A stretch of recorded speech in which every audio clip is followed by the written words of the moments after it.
अगर अगर दलितों की 50 जातियों में से आरक्षण का फायदा सिर्फ 5 जातियों को मिल रहा है, तो बाकी की 45 जातियों को क्यों नहीं मिलना चाहिए भाई?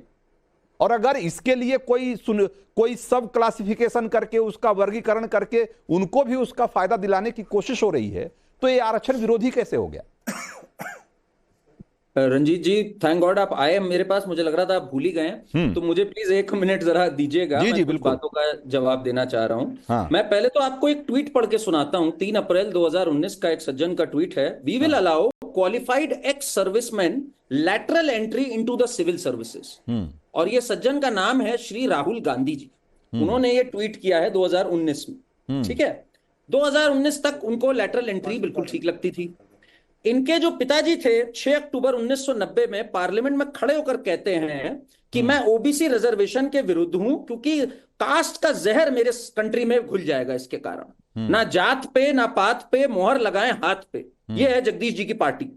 इनके जो पूर्वज थे जवाहरलाल नेहरू 27 जून 1961 को लेटर लिखते हैं सभी मुख्यमंत्रियों को और कहते हैं कि भाई मैं रिजर्वेशन के खिलाफ हूं, इससे सेकेंड रेट सिटीजन आएंगे।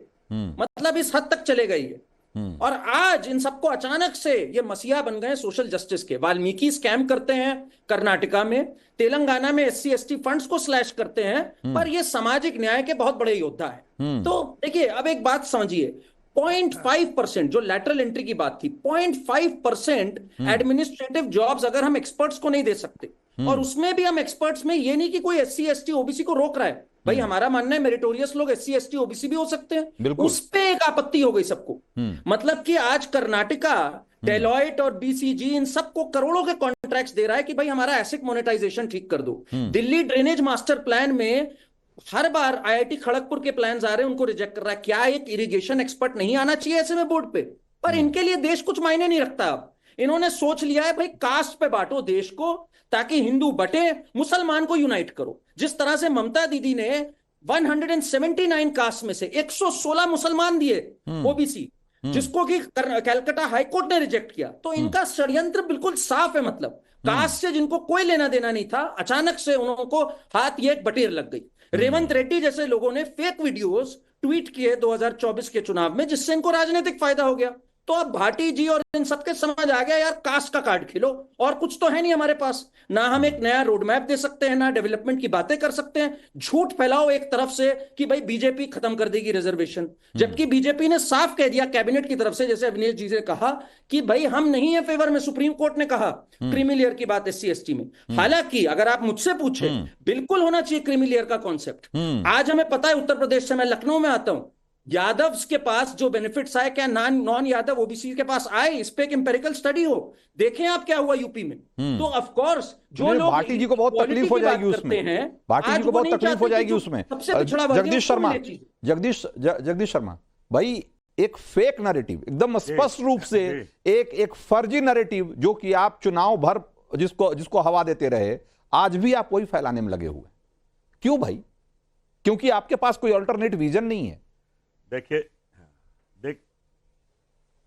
देखिए रंजीत भाई, हाँ। आज अच्छा होता कि आपकी इस डिबेट के अंदर बीजेपी का प्रवक्ता होता। मेरा भाई करण वर्मा बैठा है, वो बीजेपी का काम कर रहा है, एनालिस्ट का बोर्ड लगा के। कहीं ना कहीं मजा जब आता बीजेपी से चर्चा करते, वो तो है नहीं इस दौड़ में, तो भाग गया, जवाब देने की हिम्मत नहीं है, कोई आया नहीं आप यहाँ पे।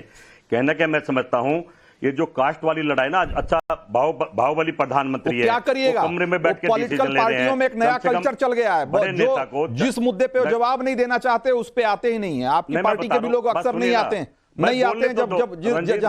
जहां उनके पास जवाब नहीं होता, आप भी नहीं आते। हाँ, जब बात सुनिए, देखिए कहीं हम गलत, कहीं बीजेपी गलत, तो ऐसे में जो भारत की बात करनी है तो सबको बैठ के, सभी दल को, सभी कास्ट के लोगों को बैठ के, सरकार का दायित्व है बैठ के निर्णय करे हमें क्या करना। अगर वाकई देश और भारत के लोगों की सोचनी है, 70 कुर्सी की नहीं छोड़नी है, सोचनी है। कहने के मैं समझता हूं जिस तरह से अब इनका हालात खराब है, ये इसी तरफ जा रहे हैं। आरक्षण के तो विरोध में शुरू से थे, और पर्दे के पीछे जो नौकरी देने की बात करें, शायद आपको पता नहीं है, हर जगह आरएसएस को घुसा रहे हैं। ये आपको नहीं पता, ना आप कहेंगे।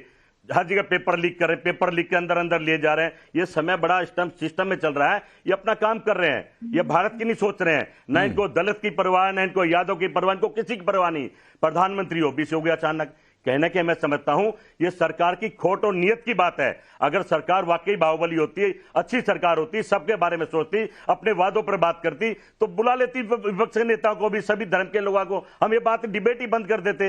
भाई समस्या ये है देश के सामने, एक अच्छे प्रधानमंत्री, अच्छी राजनीति तो ये है, चले जाएंगे नेहरू पे, इंदिरा जी पे, राजीव जी पे, अरे भाई हमने जो करा हम देख रहे क्या हो रहा हमारे साथ। अब तुम तो अच्छे काम करो, तुम तो अच्छे दिन के वादे के साथ आए थे। अब मैं सवाल किससे करूं? अब आप बीजेपी के तो प्रवक्ता नहीं है, ये वर्मा जी भी बीजेपी, तो वही तो कह रहे हैं। करण वर्मा ने और कहा क्या, वही तो कह रहे कि अच्छी पॉलिसी तो लेकर आई थी सरकार, अच्छी पॉलिसी तो लेकर आई थी सरकार, जिसमें कि आपने, जिसमें आपने जिसका वही मैं कह रहा हूं, भगवान दिख रहे थे। वही मैं कह रहा हूं ना जगदीश शर्मा, इतने अच्छे विचार हैं आपके और आपकी पार्टी के, तो भाई आपको समर्थन करना चाहिए था ना भाई, कि ब्यूरोक्रेसी में बहुत एक्सपर्टीज की जरूरत होती है, जो कि ब्यूरोक्रेसी में नहीं होती। तो भाई अगर उसमें अगर 2-4 पद 10 पद अगर ऐसे एक्सपर्ट को दे दिया जाएगा जिससे देश को फायदा है, तो उसका विरोध क्यों करने लग गए? उसमें जातिवाद क्यों करने लग गए? नेताओं को बुला लेते। देखो देश तो जब भी चलेगा जब सारे नेता मिलकर काम करेंगे। प्रधानमंत्री जी को बड़ा दिल दिखा के पहल करनी चाहिए थी, पर उनको तो हिंदू मुसलमान करना है, उनको तो आरएसएस को घुसाना, वो क्यों पहल करेंगे? इस पर आप नहीं पूछेंगे? अपनी सवाल सरकार से करो ना। रंजीत जी भाई मजा आएगा। आप तो सारे काम राहुल गांधी, अखिलेश, ममता पे। जगदीश शर्मा आपकी बात हो गई, आपकी बात। रंजीत जी एक बहुत अच्छी बात मुझे बार बार नजर आती है कि जब कांग्रेस के समय के भ्रष्टाचार की, कुकृत्यों की या किसी कारनामों की याद दिलाते हैं तो कहते हैं भाई हम तो उसकी भुगत रहे हैं, सत्ता से हटा दिया। और फिर कहते हैं कि नहीं, सत्ता से जनता ने नहीं हटाया, ईवीएम ने हटाया। भैया बात कर लो, अब एक बात तय कर लो भाटी जी और आप लोग मिलकर के, कि आपको ईवीएम जिताती है या जनता जिताती है, जनता हटाती है?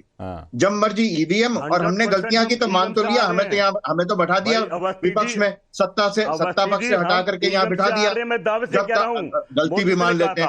अभी देखो भैया, मैं भी बीच में नहीं बोलता। रंजीत जी एक छोटी सी बात जरूर कह दूं, क्योंकि भाटी जी ने मेरे ऊपर आरोप ये लगाया कि मैंने कहा कि तर्क नहीं। मैंने कहा नहीं, इनके पास तर्क है, तथ्य नहीं है। तर्क सिर्फ ये है इनके पास कि जब इतनी सब लोग विरोध कर रहे हैं तो इसका मतलब वैसे ही विरोध कर रहे हैं, क्या इसमें कोई सच्चाई नहीं होगी? मैंने कहा तर्क आपने ये दिया, समझ गया भाटी जी, और आपने अब तक ये जवाब नहीं दिया जो मैंने पहली बार के में पूछा था कि आरक्षण, पदोन्नति में आरक्षण का विरोध करके जो लोग प्रमोट हो गए थे उनको डिमोट करके एंटी दलित विरोधी ये कार्यक्रम आपने उत्तर प्रदेश में बिल्कुल खुलेआम किया। दलितों को अपनी औकात दिखाने का काम किया, और कह करके किया आपने। और सबसे मजेदार बात कि आज वही अखिलेश यादव दलितों के सबसे बड़े चैंपियन बन रहे हैं भाई, सबसे बड़े चैंपियन हैं आज। वो कह रहे हैं कि भाई हमारे ही समय में राज्य में मायावती के साथ क्या हाल किया था राजकुमार